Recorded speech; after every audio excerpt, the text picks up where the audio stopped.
Hi, it's Annette here. Did you know by the age of 60, about 1 in 3 women in the US will have had a hysterectomy? A hysterectomy is a surgical procedure that removes a woman's uterus with or without the ovaries. What? 1 in 3? 33 women out of 100 need a hysterectomy? That's mind-blowing because up to 40% of these surgeries are not needed, which means 14 of these 33 women may not actually need to have the surgery. You might think, well, at that point in my life, I'm done having children, why should I care? Well, here's the thing. First, your body will go into early menopause. Even if a woman retains her ovaries, menopause can come 4 to 5 years earlier in women who have had their uterus removed. Without the uterus, blood flow to the ovaries might be disrupted, preventing them from properly producing hormones. And if the ovaries are removed, hormones will plummet cold turkey, which means you'll suffer immediately the consequences of hormone imbalance and menopause. Second, your organs have their place in the body. There is an order. Take the uterus out, and what happens to that space? Without the uterus, pelvic organs like the bladder may sag into your vagina, a condition known as pelvic organ prolapse. This may require more surgery to repair. Thirdly, what most women don't know is they'll probably need transvaginal mesh implanted, which can cause further health issues. These mesh implants are foreign to your body and are used to hold up sagging organs. They carry complications of their own, such as organ perforation, infection, and painful sex.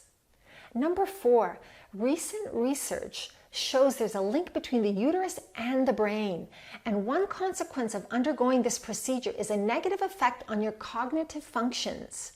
Cognitive function refers to multiple mental abilities, including learning, thinking, reasoning, remembering, problem solving, decision making, and attention.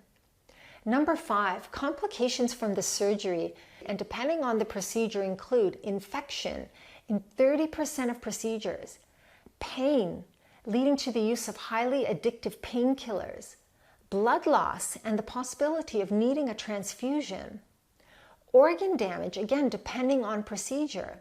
And then there's the risk of uterine cancer. Certain surgical techniques may increase the risk of spreading uterine cancer. Cancerous cells can hide in fibroids and other tissues. Without testing fibroids before surgery, it's impossible to tell if cancerous cells are present. A number of women have received surgery with a tool called a power morcellator. It's a drill-like device that chops up fibroids and uterus tissue into small pieces for easy removal, but also puts them at risk for spreading of cancer cells. Some women have gone in for a routine operation and come out with stage 3 or 4 uterine cancer. A hysterectomy is deemed as the most unnecessary surgery that all women are having.